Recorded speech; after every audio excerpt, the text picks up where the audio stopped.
What it do, y'all? Welcome to my deep dive number 2. I'm Eden Hero. Welcome.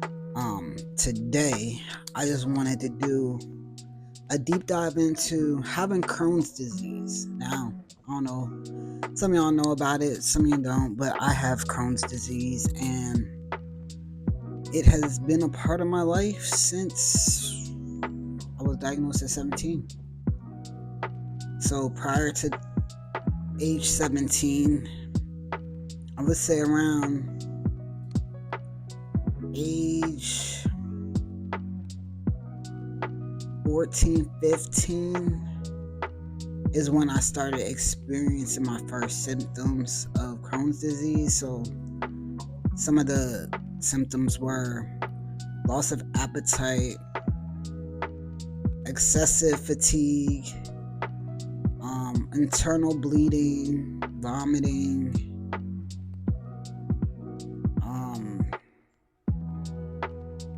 I could barely eat. I was severely dehydrated. I was pretty much malnourished. And it's crazy because, like, going through it, you just have no idea. Like, I couldn't even think about if I was dying or not. I didn't know what to think. I just remember losing a gang of weight over the summer when I turned 15 and going into my 10th grade year just super slimmer. And it was nothing that I was trying to lose. I mean, I was pretty active kid, but I was a fat kid at one point. I loved to eat, and buffets were my thing. And just realizing, like, I could barely eat at my buffets. Like, man, I used to just tear that shit up when me and my family would go.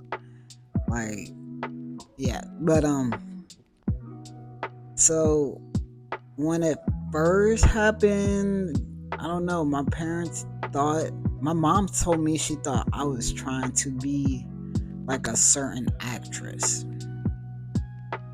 That was never the case, because I had more of an attraction to that actress than admiration. I was very attracted, and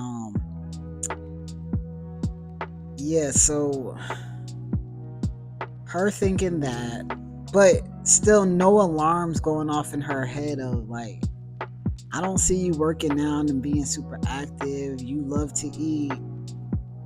Like, there was no alarm going off. But the one person that was concerned and noticed the differences was my grandmother, who was just like, I don't care. Something's wrong with you. You can barely eat and you're sleeping, and I see it in your face, this, that, and the third, your body.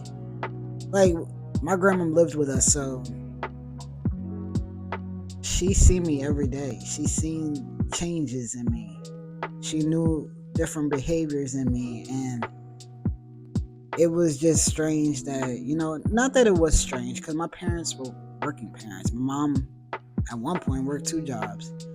My dad, he worked full-time as well, and my grandma pretty much held it down, like, before school, after school, and then weekends. Like, not that my parents wouldn't do nothing during the week, but mostly on the weekends we would get together as a family, have dinner together, and whatnot. Like, we had food on the stove every day because my grandma would cook for us, but our parents would usually just get stuff out, like to-go food, and order out. So just thinking about those moments of just not really knowing what's wrong with me, but knowing that something ain't right, and severely sleeping, like, it was bad. And then I think finally I got sent home or something, and my mom and dad took me to the doctors, and the doctors ran some blood tests on me, and then they found out that my blood levels were severely low. Like, all my, like, whatever they were testing me on, everything was like severely low because I had internal bleeding, which is another symptom. But you wouldn't really know until you do those kind of tests because it's not always going to show up in your stool right away. So when I would have that issue, when they found out about that issue, they then referred me to a hematologist. The hematologist ran a bunch of tests on me, on my blood, to see what it could be, to rule out stuff, to basically zero down onto what it could possibly be. And then from that point, they referred me to, well, my parents, to a digestive disease doctor. And then they ran their tests. I was going in and out of these doctors' offices for months. And I remember at one point in the hematology office, me and my dad are like on the edge of our seats waiting for some of the results to make sure they rule out the most like severe cases of whatever it could be. So they ruled out like severe cases of possible disease. And like I would say the digestive disease, they did good about, checking the blood, checking they did like I forgot what kind of test. It was probably a CAT scan of my abdomen, and they finally said it was Crohn's disease. Now, I was about 15, 16 when they told me that. So after that, they had me on prednisone, and they had me on some other shit. I can't remember all the medicine. It was a lot. But the prednisone was too strong for me. It was like my little ass body could not handle all that. My lowest weight was 92 pounds. And I looked sick. I looked like a skeleton. I just remember trying on clothes in the fitting room and just looking at my body of how like super sick I was and how much you could see my bones. It was pretty bad. And then I just remember while I was on the steroids, I could barely walk at one point because it was like hurting my bones so bad that if you never took prednisone or any steroid and you're not lifting or any of that shit, it is so rough on the body and on the joints. And but it is definitely some shit that's like make you feel invincible at the same time too, because later in my life, from that time, not long ago, it was about 5 or 6 years ago, I had to go on prednisone. And I was working in this job where I had to pick up heavy stuff and put it on the pallet. I was an order selector. And I just remember being on that and having to lift this, just pick shit up like it was like nothing. Even after that, I was on it, and I was like, that's when I moved to Georgia. I was working for the same company just down here in Georgia, and sorry, I was reading the text message, and they were like keeping track of who had pulled the most cases for the day.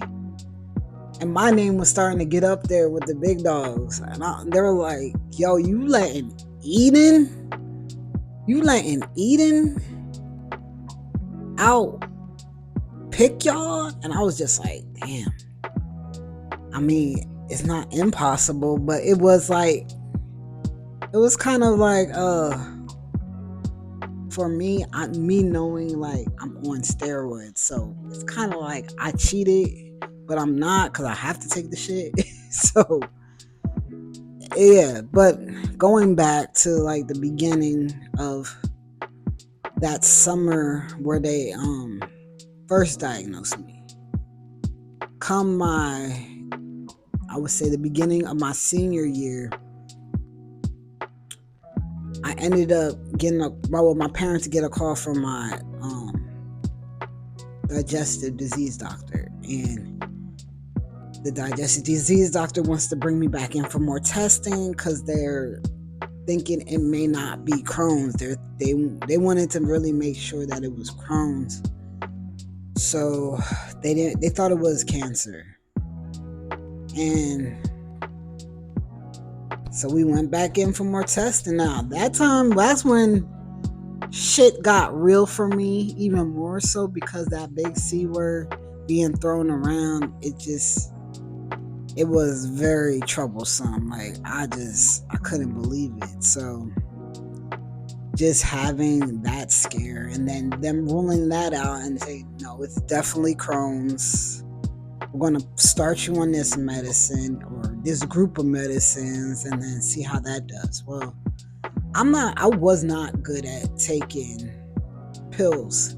So like it might have been affected had I been taking the pills, but even still, I don't think it was going to be affected because of how far along it all was. So it turned into where I needed surgery. So I would say about October is when I had to go back in for more testing to rule out cancer. Come January, like after following up with the doctor a few times between October and January, he said if there's ever a time you feel like you cannot handle the pain and it's unbearable, you're doubling over, go to the emergency room. That was literally the same day. That same day, had to be in December or it was early January. So he said that night I couldn't hold the pain no more. It got so bad where I had to go to the emergency room. So I had to wake up my parents, and at that time I hated waking up my parents, especially my mom, only because her way of showing concern, she calls it passionate. The way me and my siblings see it, it was more like anger. So it was always like, Dad, hey Dad. I would try to wake my dad up, but my dad be dead asleep. So I ended up waking them both up, and it turned into me getting surgery. And I mean, it took maybe a few days until then. They gave me morphine. They kept me comfortable until that day of surgery, but I had to like fast and stuff and do clean out my system and everything for prepared for surgery. So from that point on, I knew my life was never going to be the same. I didn't know how different it was going to be, but I don't think people talk enough about how hard it is to maintain your own health and try to maintain a relationship or anything else outside of maintaining yourself. Because having Crohn's disease has felt like having someone always with me to take care of. And it's because it comes with the doctor visits. I gotta make sure I always have health insurance. I can't be without health insurance, or shit just is going to be super expensive. And even with health insurance, it's still expensive if you're not making six figures. So I'm dealing with doctor's bills. I'm dealing with having to stay checking in with a doctor, getting colonoscopies, blood work done, having to make sure I'm eating right, having to make sure that I'm getting my sleep, all this stuff. You gotta really have a structured life for this. And for a very long time, I did not. I was very reckless and just kind of living by the seat of my pants, only because I really just didn't realize how severe the disease was. I knew it was something they said I'm gonna have to live with for the rest of my life. And it took me until probably like 32 years of age to understand how important my health is, and to be more concerned with what I feed my body, making sure I'm more active and just keeping my body in motion. Um, I've gotten more structured and more disciplined, I would say, in the last year than I did prior to that. But the good thing was I was making small efforts to better my health and better my life since age 32. So 32 to now 39, I've been really putting in that type of work. I would say recently, because of me being out of work and not being able to weight lift, having I've been cooking for myself because honestly it's just the cheapest thing, but at the same time I've been buying very convenient things that are easy for me to put into the oven or to the air fryer because of my wrist being broken and not being able to carry heavy stuff, um, and just be able to work with one hand really. But now that I got my other hand back for the most part, and I've been cooking a lot more, and I've made my pizza like a week ago. So that was actually hard, but having a disease and living with a disease is hard.